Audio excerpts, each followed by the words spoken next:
Salam alaikum, Azul, bonsoir. En Algérie, les événements se précipitent en même temps qu'ils se densifient, qu'ils se complexifient jusqu'à en devenir juste indéchiffrables.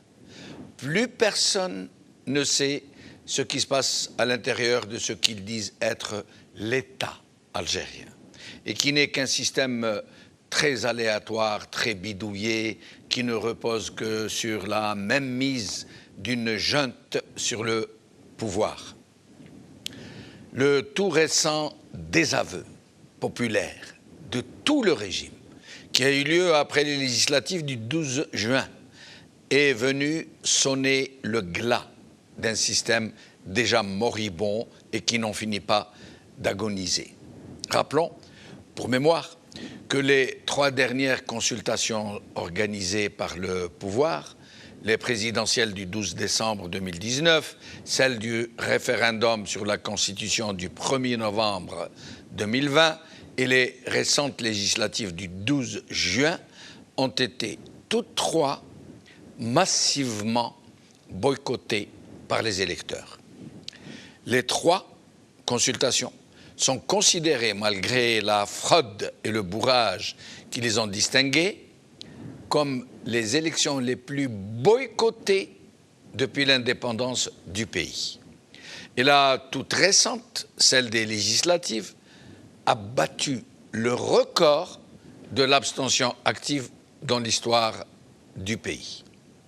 Ce désaveu massif, qui vient réaffirmer que le Hirak est toujours vivant, même s'il est contraint de s'exprimer d'une autre façon que dans la rue, a été ressenti par le régime comme un acte de désobéissance civile, qui pourrait très bien se décliner bientôt sous d'autres formes de contestation.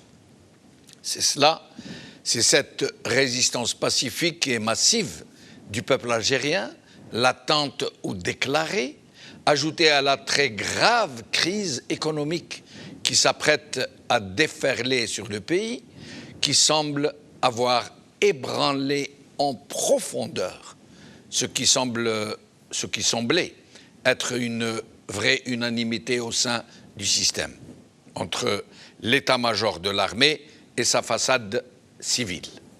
Un système qui n'a plus les moyens de ses méthodes, qui ne peut plus acheter la paix sociale et qui le pourra d'autant moins dans les semaines et les mois qui viennent, ni même entretenir ses propres relais, ses alliés naturels et ses lobbies étrangers. Il ne lui reste que cette formidable force armée, achetée à prix d'or et dont les chefs de l'armée usent et abusent. Elle leur permet de rouler des mécaniques, de menacer d'une guerre régionale, d'entreprendre manœuvre après manœuvre, exercice tactique après exercice tactique, ponctué par des éditos de la revue El Jeish où les menaces succèdent à la stigmatisation, à l'accusation de haute trahison, lancée contre quiconque ose dénoncer la mainmise de l'oligarchie militaire sur le pouvoir. Des chefs de l'armée qui ne s'en cachent plus, de toute façon, qui s'ingèrent ouvertement désormais, et même très grossièrement, dans les prérogatives d'un président de la République qui s'épuise dans le mensonge, les promesses impossibles à tenir et des histoires à dormir debout. Les oligarques galonnés semblent de plus en plus tentés de mettre leurs échecs répétés sur le dos de ce président qu'ils ont pourtant eux-mêmes installé à la tête du pays. Un président désormais sur la corde raide, dont les 2 béquilles institutionnelles sur lesquelles repose sa très relative légitimité, la Constitution et l'Assemblée nationale, seront ses points faibles, les plus handicapants. Le Premier ministre, qu'il vient de nommer, Ayman Ben Abdelrahman, un illustre inconnu, n'a aucune chance de pouvoir débloquer une situation totalement sinistrée.